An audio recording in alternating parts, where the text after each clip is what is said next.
स्वागत है आपका आपके अपने YouTube channel Hindi NCERT edu for you में। आज के इस वीडियो में आप देखेंगे आरोह भाग 2 काव्य खंड के अंतर्गत चैप्टर 10 छोटा मेरा खेत। छोटी सी कविता है, काफ़ी इंटरेस्टिंग है, तो वीडियो आप पूरा देखेंगे, लाइक और शेयर करेंगे।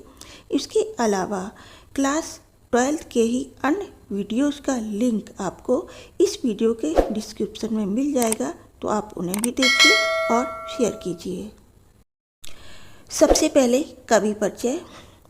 तो इस कविता के कवि हैं उमा शंकर जोशी। उमा शंकर जोशी जी का जन्म सन 1911 में गुजरात में हुआ था और इनकी मृत्यु सन 1988 में हुई। उमा शंकर जोशी द्वारा रचित 2 कविताएं आपके कोर्स में हैं, छोटा मेरा खेत और बगुलों के पंख। तो आज के इस वीडियो में हम सिर्फ करेंगे छोटा मेरा खेत कविता का भावार्थ। कवि ने रूपक के माध्यम से अपने कवि कर्म को कृषक के समान बताया है। किसान अपने खेत में बीज बोता है, बीज अंकुरित होकर पौधा बनता है, पुष्पित होता है, पल्लवित होता है और अनाज का रूप धारण कर लेता है। उसी प्रकार से कवि कागज को अपना खेत मानता है। कवि के मन में भाव उत्पन्न होते हैं, विचार आते हैं और यही भाव शब्दों का रूप धारण कर लेते हैं और इन्हीं शब्दों से कविता की रचना होती है। यहाँ पर आपको रूपक अलंकार देखने को मिलेगा। रूपक का मतलब होता है जहाँ पर उपमेय और उपमान में कोई भेद नहीं किया जाता, उन्हें एक ही मान लिया जाता है। इस कविता में भी उमा शंकर जोशी ने किसान को कवि माना है, खेत को पन्ना माना है, बीज को भाव और रसायन को कल्पना माना है। छोटा मेरा खेत चौकोना, कागज का एक पन्ना, कोई अंधड़ कहीं से आया, क्षण का बीज वहाँ बोया गया, कल्पना के रसायनों को पी बीज गल गया निशेष, शब्द के अंकुर फूटे पल्लव पुष्पों से नमित हुआ विशेष। अंधड़ मतलब आंधी का तेज झोंका, क्षण मतलब अवसर, रसायन मतलब खाद बीज जिसे कहते हैं, निशेष मतलब पूरी तरह, अंकुर मतलब नन्हा पौधा, नमित मतलब झुका हुआ, विशेष मतलब खास तौर पर। संदर्भ। प्रस्तुत पद्यांश हमारी पाठ्यपुस्तक आरोह की कविता छोटा मेरा खेत से अवतरित है। इसकी रचयिता गुजराती कवि उमा शंकर जोशी जी हैं। प्रसंग। प्रस्तुत पंक्तियों में कवि ने खेती के रूपक में कवि कर्म को कृषि कर्म के समान बताया है। छोटा मेरा खेत चकोना, कागज का एक पन्ना, कोई अंधड़ कहीं से आया, क्षण का बीज वहाँ बोया गया। कवि कहते हैं, मैं भी एक प्रकार का किसान हूँ। कागज का एक पन्ना मेरे लिए छोटे से चौकोर खेत के समान है। अंतर सिर्फ इतना है कि किसान जमीन पर कुछ बोता है और मैं कागज पर कविता उगाता हूँ। जिस प्रकार किसान धरती पर फसल उगाने के लिए कोई बीज बोता है, उसी प्रकार मेरे मन में अचानक आई आंधी के समान कोई भाव रूपी बीज न जाने कहाँ से चला आता है। यहाँ पर कवि ने बीज को भाव बताया है। अब किसान तो खेत में बीज बोता है, ठीक है, लेकिन जब कोई कवि कविता की रचना करता है तो अनायास किसी भी विषय को लेकर उसके मन में भाव उत्पन्न होते हैं और वही भाव शब्दों का रूप धारण कर लेते हैं। आगे देखेंगे।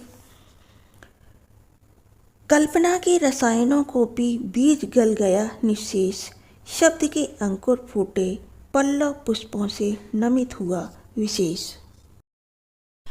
आगे कवि कहते हैं कि जिस प्रकार धरती में बोया गया बीज विभिन्न रसायनों जैसे हवा, पानी, खाद आदि को पीकर स्वयं को गला देता है और उसमें से अंकुर, पत्ते और पुष्प फूट पड़ते हैं, ठीक उसी प्रकार कवि के मन में उठे हुए भाव कल्पना रूपी रसायन को पीकर शब्द रूपी अंकुर में परिवर्तित हो जाते हैं। सीधी और सरल भाषा में यदि हम इन शब्दों के अर्थ को समझें तो हम पाएंगे कि जिस प्रकार से हम किसी बीज को बोते हैं तो अंकुर फूटता है, पौधा बनता है, पुष्प आते हैं, कलियां आती हैं और वापस से जब बीज बनता है तो पौधा झुक जाता है। उसी प्रकार से जब किसी कवि के मन में भाव उत्पन्न होते हैं, भाव शब्दों का रूप धारण करते हैं और उन्हीं शब्दों से कविता बनती है। जब ये कविता पाठकों के समक्ष आती है, एक कवि की कल्पना पाठकों के लिए समर्पित होती है। यहाँ पर लिखा भी है कि कविता भाव रूपी पत्तों और पुष्पों से लदकर विशेष रूप से झुक जाती है, वह सबके लिए समर्पित हो जाती है। जब हम इस कविता को पढ़ते हैं, कोई भी कविता जो कवि लिखते हैं हम पढ़ते हैं, तो हमें एक झूमने लगे फल, रस अलौकिक, अमृत धाराएं फूटती, रोपाई छड़की, कटाई अनंतता की, लूटते रहने से जरा भी नहीं कम होती, रस का अक्षय पात्र सदा का, छोटा मेरा खेत चौकोना। तो इसका संदर्भ पूर्ववत रहेगा। प्रसंग प्रस्तुत पद्यांश में कवि उमा शंकर जोशी ने काव्य सृजन को कृषि कर्म के समान बताते हुए उत्कृष्ट साहित्यिक रचना के आनंद रस को अक्षय बताया है। अक्षय मतलब जो कभी खत्म नहीं होता। अलौकिक मतलब दिव्य या अद्भुत। अमृत धाराएं, रस की धाराएं। रोपाई मतलब रोपा जाना या जब हम बीज को बोते हैं। कटाई मतलब फसल का काटना।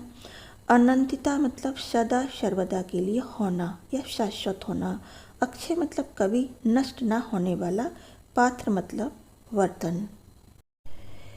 जब कवि के हृदय में पलने वाला भाव पक कर कविता रूपी फल के रूप में झूमने लगता है तो उसमें से अद्भुत अलौकिक रस झरने लगता है।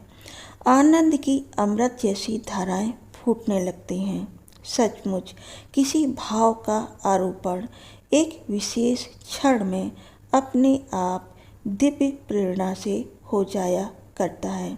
यानी कि जब कोई भाव हमारे कल्पना में आता है, अब दिव्य प्रेरणा से मतलब है कि कवि के अंदर एक ऐसी दिव्य शक्ति होती है, दिव्य प्रेरणा होती है जिससे अनायास ही भाव उसके मन में आते हैं और वे शब्दों का रूप धारण कर लेते हैं।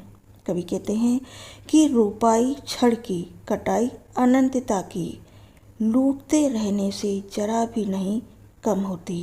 वे कहते हैं कि कविता के रूप में उसकी फसल अनंत काल तक मिलती रहती है। कविता की फसल ऐसी अनंत है कि उसे जितना लुटाओ वह खाली नहीं होती।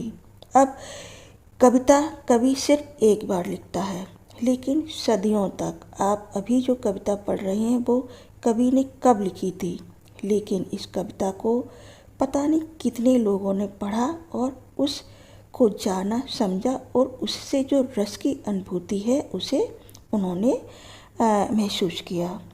तो कवि यही कहते हैं कि कविता की फसल ऐसी अनंत है। अनंत का मतलब जिसका कोई अंत नहीं। उसे जितना लुटाओ वह खाली नहीं होती। वह युगों युगों तक रस देती रहती है। अब जितना उसको पढ़ा जाएगा, समझा जाएगा, उतना अधिक उसको महसूस किया जाएगा। रस का अक्षय पात्र सदा का, छोटा मेरा खेत चौकोना। कवि कहते हैं कि सचमुच कवि के पास कविता रूपी जो चौकोर खेत है वह रस का अक्षय पात्र है, जिसमें से कभी रस समाप्त नहीं होता। कविता शाश्वत होती है जो कभी नहीं मिटती।